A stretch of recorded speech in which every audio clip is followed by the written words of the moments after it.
All right, welcome back to Book Nook Brews. Today we have episode 33, where we'll be covering the first 10 chapters of The Secret Life of Albert Entwistle by Matt Cain.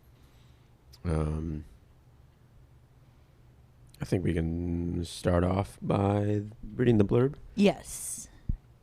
So, every day, Albert Entwistle makes his way through the streets of a small English town, delivering letters and parcels and returning greetings with a quick wave and a how do. Everyone on his route knows Albert, or thinks they do. A man of quiet routines, content to live alone with his cat, Gracie. 3 months before his 65th birthday, Albert receives a letter from the Royal Mail thanking him for decades of service and stating that he is being forced into retirement.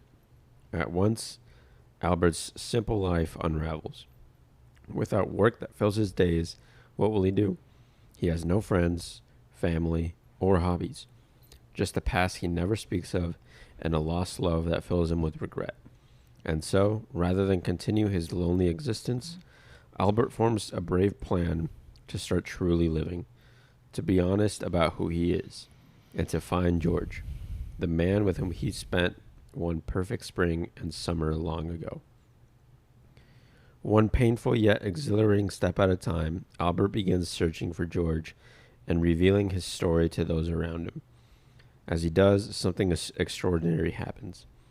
Albert finds unlikely allies, new friends, and the courage to help others, even as he seeks the happiness he's always denied himself. Beautifully written, funny, and wise, The Secret Life of Albert Entwistle is a book to fall in love with and to be inspired by. One that proves it is never too late to live, to hope, and to love. Yeah. That is the blurb for The Secret Life of Albert Entwistle. I'm really stoked for this book. It gives me a lot of cozy vibes. Yeah. Yeah. With the minor exception of one part. Yeah. So I guess from the first 10 chapters that we've read, we start off by meeting Albert, who likes his, like they said, his routines. Mm-hmm. Every morning he would start off the same. He would get up at, what was it, like 5 a.m.? Yes, very early. He would get up. He would feed his cat, Gracie. She would get, I think it was just regular food in the morning, but then chicken liver in the afternoon. He would spoil her. Spoil her in the afternoon, yeah. But from there, he would go to work, he worked at the Royal Mail, which was the post office where this is located. What was it, like Titterington? It's a... Wait, you mean the neighborhood that he's at? Isn't it like Tottenham? Is it? No, it's not Tottenham. Is it? I would have remembered it if it was that. It's too close to an actual... Could have sworn it was Tottenham because they kept on bringing that up, at least for like a for soccer. Toddington. Oh. Yeah, so he's in that town. He works at the post office. He gets there early, starts grabbing the packages, the letters that he has to take, and then he goes to his favorite part of the day, which is delivering them all. Not a big talker, not a big people person. He's just kind of... He's very shy and keeps to himself. Yeah. I don't think he's shy. I think he just avoids people on purpose. Yeah, he does say that he avoids them because he's scared, doesn't really know what could come of a conversation. Yeah. There was even one point where he did have a conversation. Or no, he was thinking about having a conversation. He's like, no, I'm scared. He's like, but what could be the worst that could happen? Yeah. And then he still's like, no, never mind. Yeah. So he goes out, delivers those letters. and packages and all that. He doesn't talk to the people that he delivers to or whatever. Even if they say hi to him, he either avoids them or he just greets them with the same how do, gives them a nod, and that's it. And he'll say, these letters aren't going to deliver themselves. Yeah, if they start a conversation, he'll wrap it up with that. And then, yeah, so his birthday's about to come up in 3 months. And he gets noticed that he has to be forced into retirement because they can't take anyone after 65 or once they're 65. So he's being forced to retirement. But then they also tell him that he's in charge of this year's Secret Santa. So he goes out and gives people's names to others. And then when the time came for the party, he would be the one giving the gifts out. So there was no, I guess, cheating, finding out who they are. And unfortunately, he got one of the coworkers that he wasn't too fond of. Yeah, because apparently he's, I guess you could say he's a very Chad-like His name is person. Jack, and he's very much a jackass. Yeah. And then he also works with I guess you could call a Gen Zer. That guy made me cringe. I forgot his name. Ooh, Tiger? Tiger, right? I think it's Tiger, but with a Y. Yeah, Tyger. Yeah. Yeah. And I think he was cringing too when he was talking to him. Used his mug as well. But at least he got a mug in the Secret Santa. Yeah, but apparently he was upset by that. So I don't know. Loser. So then the Christmas party happens. He gets into a little, I guess, argument with, I don't even know how to say her name, Marjorie.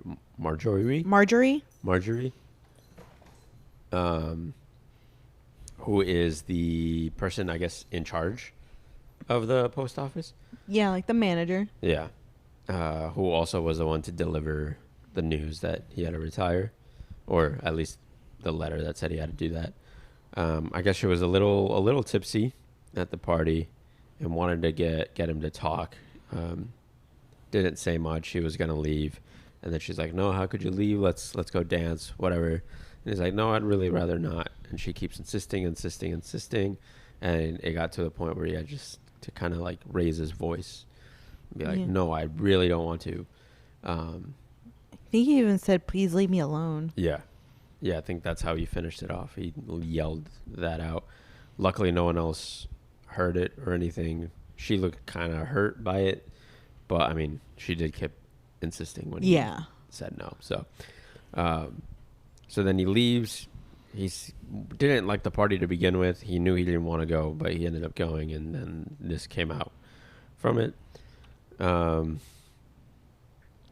then that was Christmas, I think, right? Or Christmas Eve, Before something Christmas. like that. Yeah. And then his next day that he was going to go to work was December 27th. He had gotten December 26th off because he had too much, I guess, PTO. Yeah, and they're like, you need to use your time. Yeah. Like, so he just took go. that day off, and then his first day back was going to be December 27th.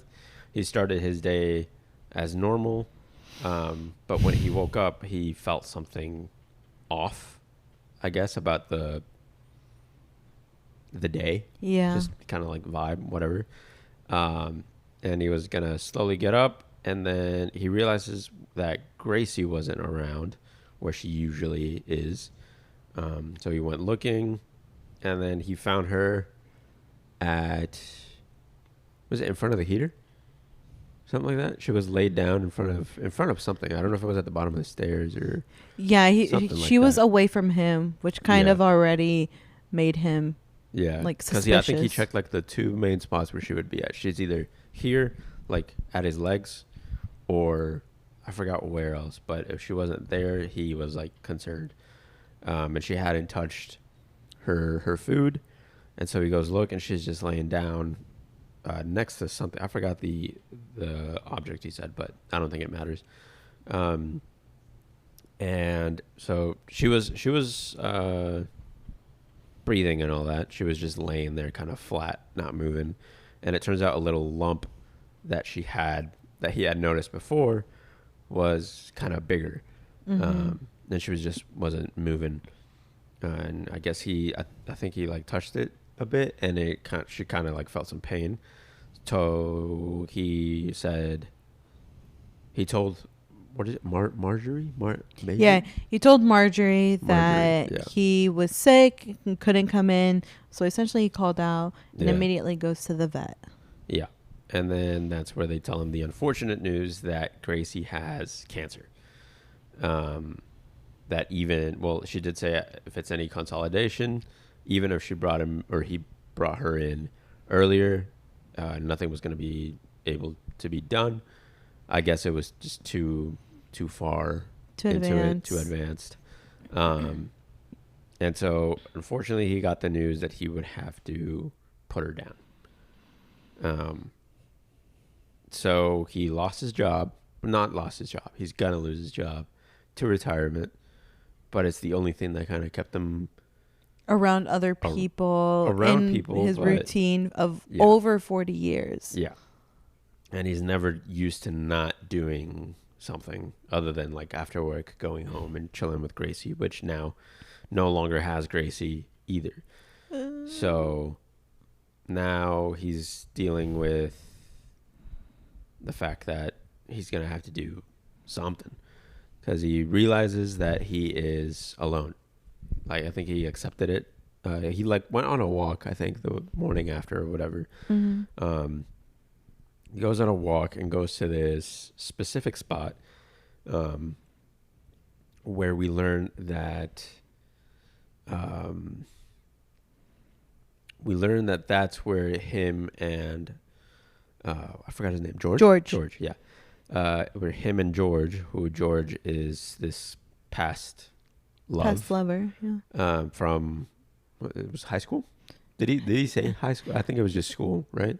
Yeah, school, but I think it is around the high school, like the older part. Yes. Yeah. So there's a guy named George from high school who he, I guess, fell in love with, or they both fell in love with each other, and that's where they went and hung out, danced, whatever. Spent time together, and for some reason he found himself there. He didn't really mean to get there, but he was just on his walk, and it led him to that. And that's where he kind of realized that he was just lonely. He kind of accepted it because he doesn't like talking to people, would rather avoid a conversation, would go to work to be able to do something, but now he's going to be forced into retirement. And then the only other person that was there, or not person, but the only other thing he had going, I guess, was Gracie. And now she's gone too. So he has absolutely zero things to do, I guess. He has no family. His dad died when he was younger. Yeah. And then his mom died of cancer. And even the relationship he had with his mom was not really the best. Yeah. It was kind of abusive to a point, like emotionally abusive. Yeah, I would say he was worth nothing or useless and all that kind of stuff. And mind you, he was taking care of her, making food, caring after her and her treatments, and she would still say like, "Oh, you're worthless. Like you're good for nothing." And it's like, "What?" No brothers, no sisters that we know of. No other family members. He kind of just has nobody. But he starts thinking about George a little more after that. Because that's the one person he actually connected with. And I think that's where we leave off. He just kind of thinks about that a little more. And I guess it ended off with, I got to do something. Like he's going to start building his plan to, I guess, make not be a lonely life for himself after after work, which I don't know if he's going to end up leaving earlier than planned. Oh, Now that he's putting this plan in, or we're going to have a little time jump or something. I don't know. I hope he uses some of his PTO. Yeah. But I guess we should address the elephant in the room. Gracie's passing was unexpected. Oh, that was brutal on me. Yeah, I was watching a football game here, and she was reading in the corner, and she just starts tearing up, and she's like, "Oh my gosh!" I'm like, "Uh-oh, like what?" And she's like, "You'll see." I couldn't even speak. Yeah, I was sobbing. I had a feeling I had to do something with a pet, because that's how you get with that. You won't get that over like people. So I was like, it has to do with the cat, but I didn't expect to like full out just like pass away. I know, especially with the cat being on the cover. That made me mad. Unless he gets another one, which like maybe along his journey he adopts a stray or something. Macy. Yeah. I hope so. I mean, he had that cat for 18 years. Yeah. So that's like the only little comfort I got. I was like, oh, okay. It was our time. Yeah. But that shit was brutal. Yeah. How are you going to do that after Christmas? Yeah. Ugh. And then to do it in the first 10 chapters is kind of insane. Yeah, man. Yeah. Like it was kind of like a slow start, and then you hit that. Like, dude. Like, damn, dude. You could even put that at the midpoint. Maybe even like instead of what are they, a third act breakup? Yeah. Couldn't just do a third act like death? Yeah. But no, just first act. Do. Yeah. But I guess it makes sense for the story. Yeah. He like lost everything now basically, and he is basically forced to make this plan. So far, I'm liking it. It's a nice cozy read apart from that chapter 9. Yeah. But I'm excited to continue reading it. It's like it said in the back. It's so far I think it's well written, well paced. Like it was a slow start, but it needed that kind of build up to know like about his routine and all that stuff. You know, now that you learn like, more about his character. One thing as well that we learn about him is that every now and then he says he likes to treat himself, and what he'll do, he'll close the curtains and he makes sure that nobody can see in. He'll turn on some music and he'll dance. Yeah. Which, by the way, the night prior to Gracie like passing away, he danced with her. Yeah. Which I don't know. To me, that's the only thing that was kind of weird-ish, was that, you know, that whole time, Gracie, and then when it comes to the day that she passes, he sees the tumor a little bigger, and I was like, was that not noticeable before?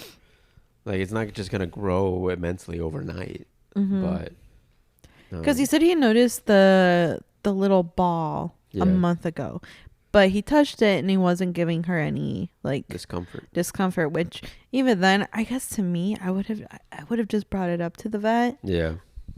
But I get it. This is like to get it to the point to where, unfortunately, nothing can be done. Yeah. And I mean, even at her age, I doubt it's something that the doctors would recommend. Yeah.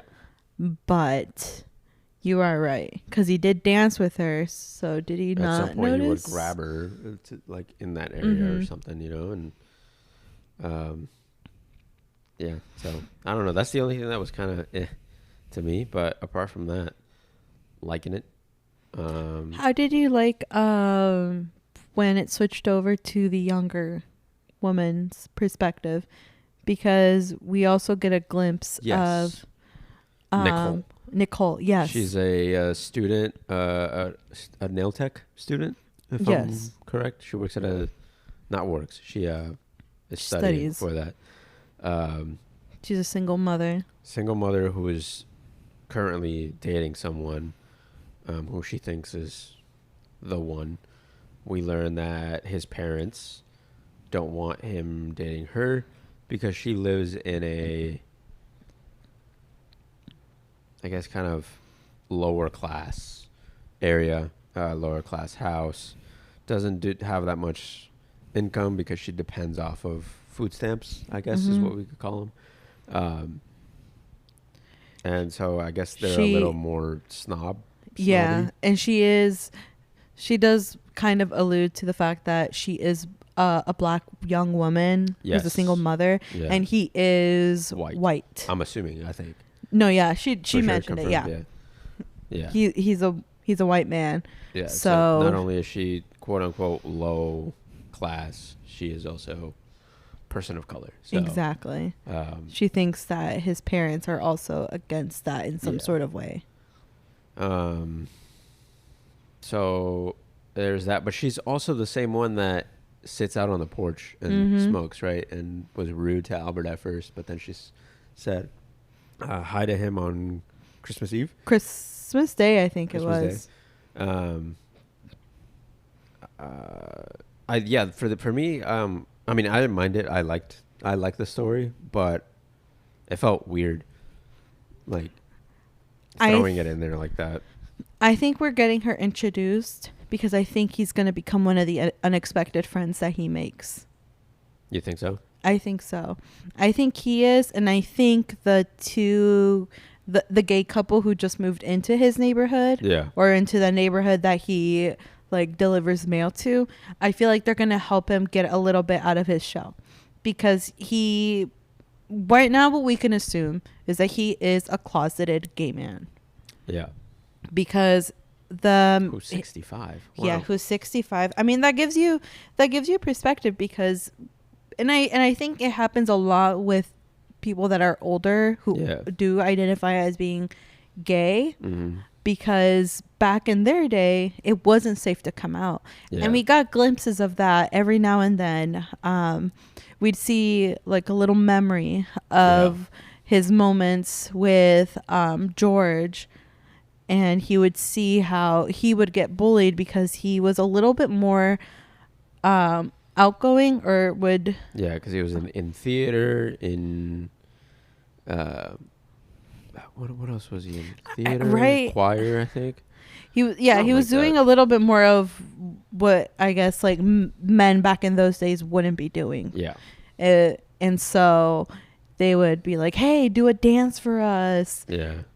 So he would get picked on, and Albert would see that, and he's like, I don't want to get picked on. Yeah. He's like, I want to do that, but I don't want to get picked on. Plus, his dad also instilled some of that fear in him, because he would say, those people are dirty, or right? He would call them names. Not him, but just gay people in general. He would have feelings for, and Albert was just kind of just there, and that's where some of that fear built up. And then he, I guess as a mail delivery person, he has seen some things, has heard some things, and he walks around people that are talking bad on them, and so he just decided to not share that side of him, because then who knows what that conversation will bring up, and that's what he wants to avoid. And I think that's also why he's so scared of people, because he does have something that he's hiding away, that he's pushing down. Yeah. But it's an identity, a part of him that he wants to be able to show, or I guess he feels like maybe that might allow him to feel a little bit more free in being himself. You think that's why he didn't want to dance? Because he knows how to, but it's one of those things where you could easily tell he moves a little more openly, freely, and that's where he doesn't want people to see that. That's a good point. Yeah.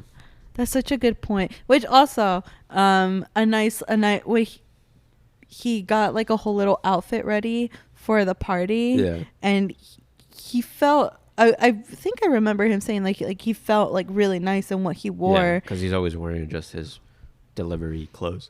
Yeah, and even the lady's like, oh, you can't wear those jeans, or you can't wear those pants. Yeah. Those are like old, some old pants. Just like, wait a minute, I got you something. Brings over some Levi's, gives him, shows him like a nice pair of shoes, dresses him up, and he almost gets like a new sense of confidence. Right. And I thought that might have pushed him to maybe want to dance. But now that you bring it up, that he does dance in the comfort of his own home, and he makes sure that all the curtains are closed, maybe that does kind of. Yeah.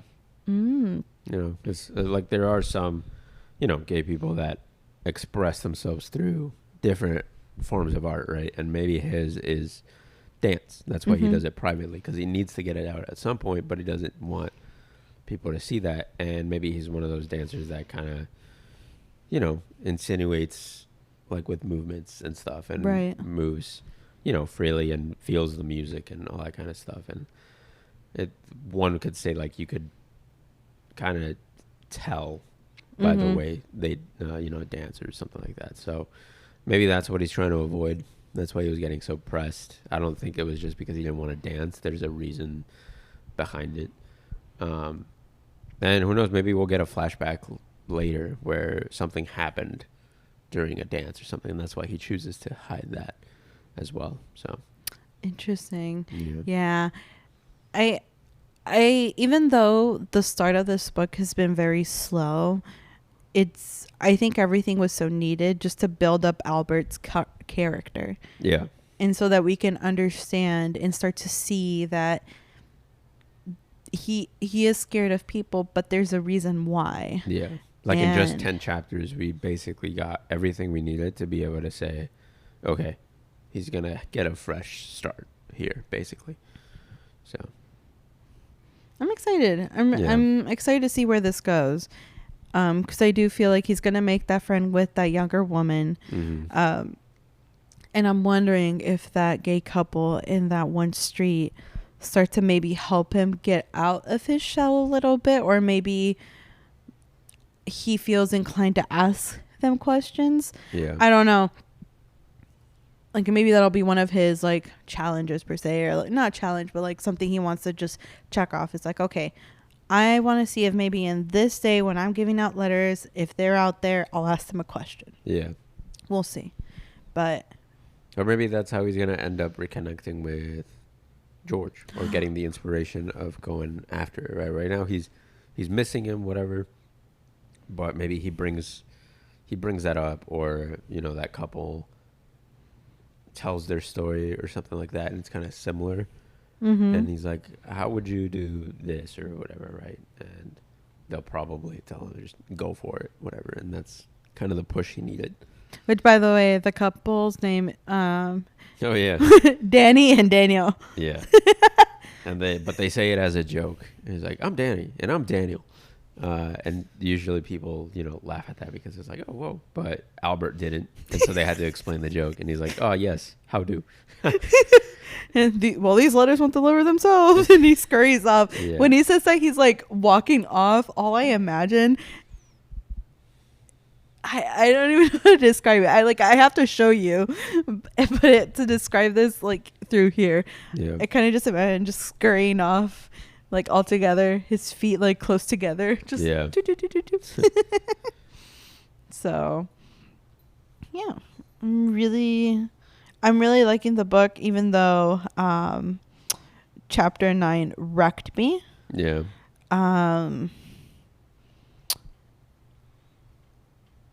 I will look past that and pretend that I did not cry for a good 2 minutes. Yeah. Because that was brutal. Yeah. Which, by the way, sorry, this is a day late. Speaking of vet emergencies, we had to take our older kitten to the vet because she had a squinting eye. And that was a $400 vet bill just for some antibiotics.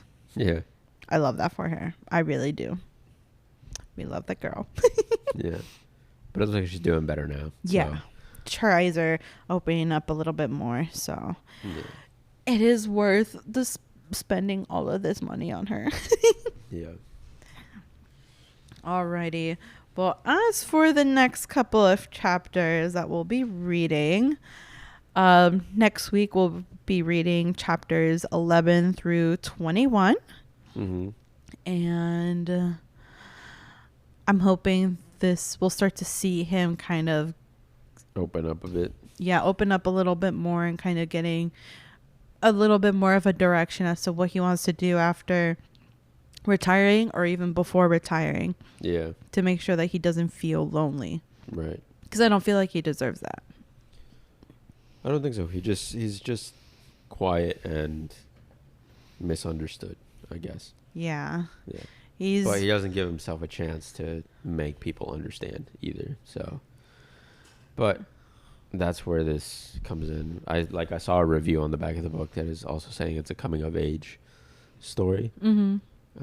So maybe he gets a whole, like we said before, like a whole fresh start now at 65. So he'll be able to enjoy his own golden years. Exactly. Yeah. And hopefully maybe find George and be able to reconnect with him. Yeah. I have a feeling it's not going to end up well, but... Oh, really? Maybe, I'm assuming George, obviously probably felt the same way, but was not going to wait 40 years. He's probably going to end up being with someone already, but Albert is going to, through this whole, process, grew that comfortability or whatever, that matureness, I guess. I don't know what other word to describe, but he's going to accept that, but be like, hey, at least I went out and... He got some sort of closure. Exactly. And then go from there. I don't know where it'll end up. I'm assuming with it being this kind of book, it'll have a good ending, but I just don't think it'll have a good ending with George. Okay. But it'll have a good ending. I guess the Maybe ending with is another be, kitty cat. Yeah, probably. But yeah. I think that'll be it for this episode. I think so. Don't forget to follow our social media. It'll be in our links on Spotify as well as YouTube. I still need to make sure that's uploading well. But follow our Instagram at the Book Nook Brews everywhere else. But that's where you'll be able to see any of our upcoming posts or for late, although this time I did not because we've been very busy. Yeah. But yeah. Cool. See you guys next week. Bye-bye. See you.